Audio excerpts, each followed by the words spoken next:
Will there be pets in heaven? Are we in the end times, Pastor? I What are think current it's believers certainly supposed to do with important to spiritual God reality, since and how would you grow in this Jesus area? proclaimed it.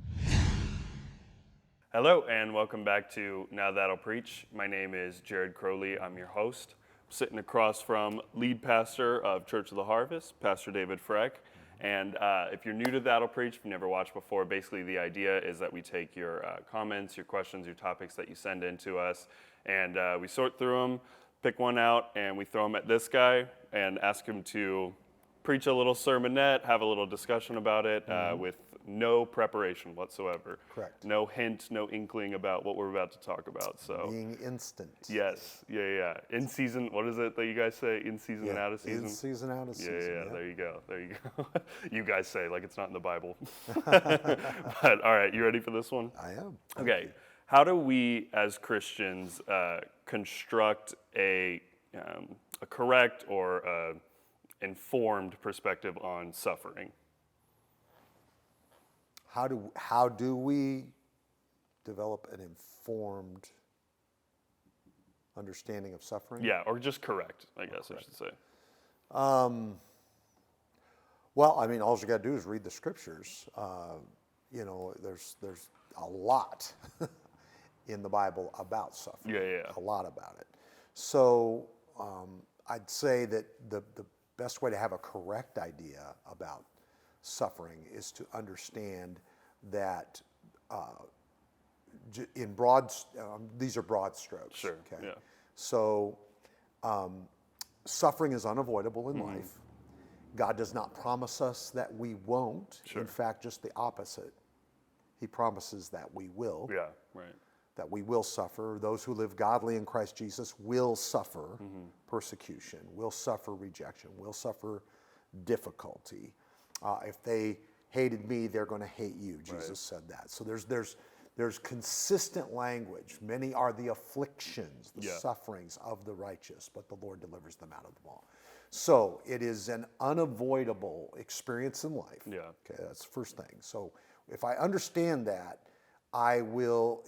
it limits the opportunity for me to be offended with God, to be offended with life, or to feel like for some reason I'm an exception when difficulty comes into my life. Right. The other reason is, then the question is why? Right. Why do we suffer? Yeah.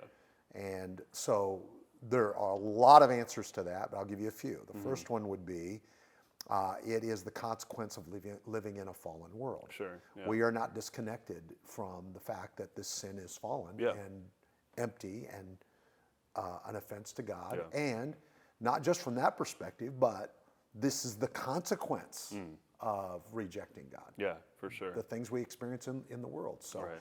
accidents happen. It rains on the just and the unjust. Accidents happen. Bad things happen to good people simply because Right. we are in a fallen world. Yeah. And we are not exempt. We are not outside of that. Yeah, We are right. in it. So for a believer, how you walk through suffering is more important than answering the question of why. Yeah, for sure. So if I can accept that I'm in a fallen world, suffering is a part of it. Yeah. Number two, God didn't say that I wouldn't have suffering. In Sure. fact, He told me that I would. Yeah. And that oftentimes suffering is a result of righteousness. Yeah, right. And why would I suffer for righteousness? Well, for the first reason, because we live in a fallen world. Yeah, sure. So a sure. fallen world hates righteousness. Yeah, right. So if I stand for what God stands for, and I live in a fallen world, Yeah. Right. they're going to hate me. For sure. Yeah. I'm going to be an object for suffering Sure. because of that. Right. Just simply because of that. Right. So I don't have to now I can suffer because I make wrong decisions, Yeah. poor choices, Right. personal sin. Yeah. These are other reasons why For I sure. suffer. For right? sure. So once again, suffering is the consequence of all of that. Yeah. Yeah. And it is the symptom of the problem, Yeah. which is sin, poor choices, disobedience, isolation, removal, just being in a fallen world. So Yeah.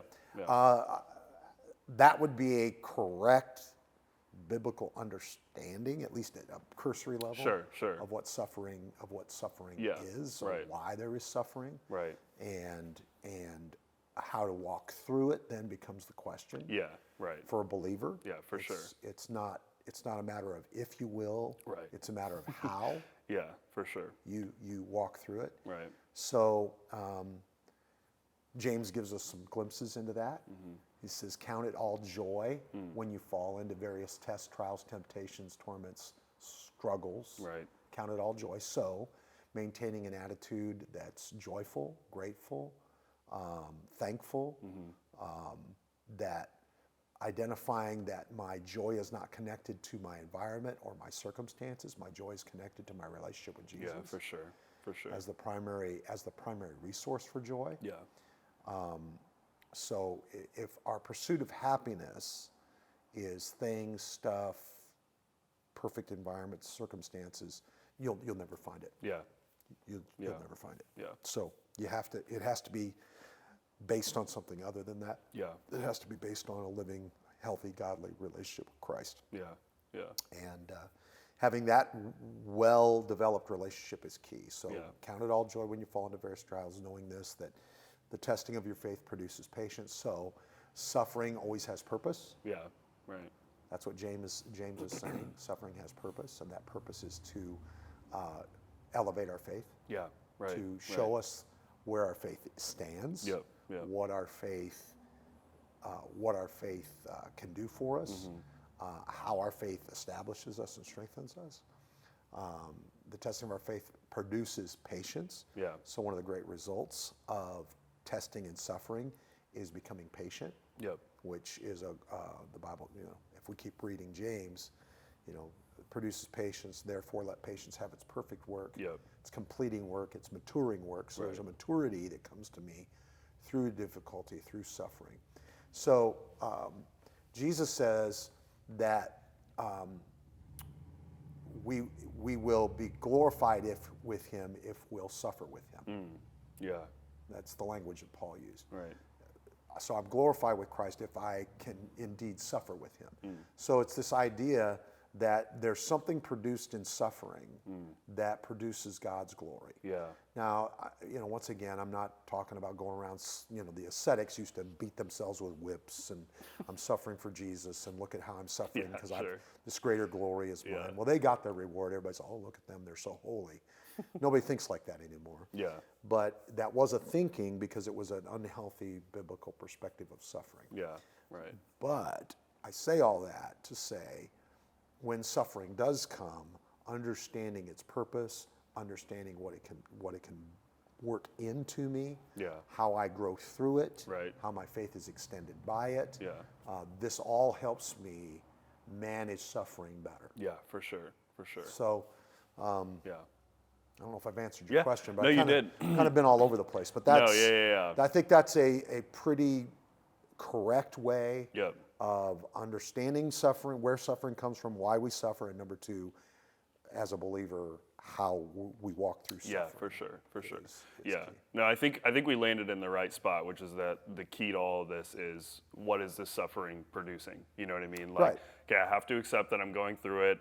Even if I'm not going through it right now, I will be soon. You know what I mean? And so, what is the point of all this? Well, exactly like you said, it's producing patience, it's strengthening your faith. All the different things that come along with that. Yeah, and So, Peter even said it. Don't consider it strange concerning the fiery trials that Yeah. come against you, as though some strange thing has happened to you. Right. He's like, why are you surprised when Sure. this stuff happens? Yeah. Right. Don't be surprised by it. Yep.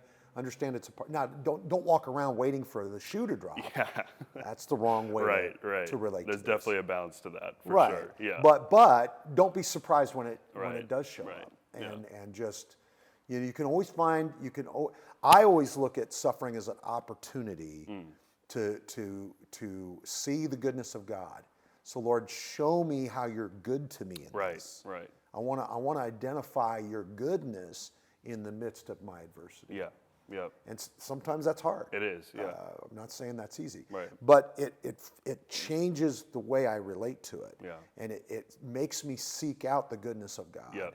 Instead of why, and me, Yeah. me. Right.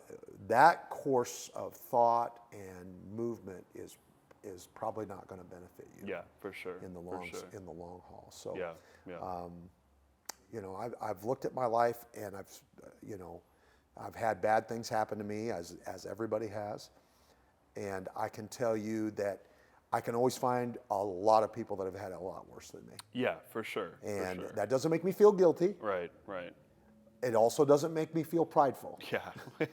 It Yeah. just makes me grateful. Yeah, it for just sure. makes me grateful that for whatever reasons Yeah. that I will never know the answers Right. to. Right.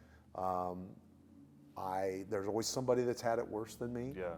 and there's always somebody that hasn't had it as bad as me. Right. Right. So there you go. Yeah, Such yeah. is life. For sure, man. Yeah, well, super appreciate that. Appreciate your perspective as always, man. Absolutely. And always very practical, biblically sound. I like how you always kind of frame the painting around before you fill it in. It's always fun to watch. But all right, we appreciate you guys. Thank you so much for watching. I say it every week, but we do view it as a resource. We don't view this as like some kind of entertaining program that we Right. put on. We really see this as something that is meant to help you grow and strengthen your relationship with Christ. And so, share it around, do the same for other people, and we will see you next week. All right. Sounds good.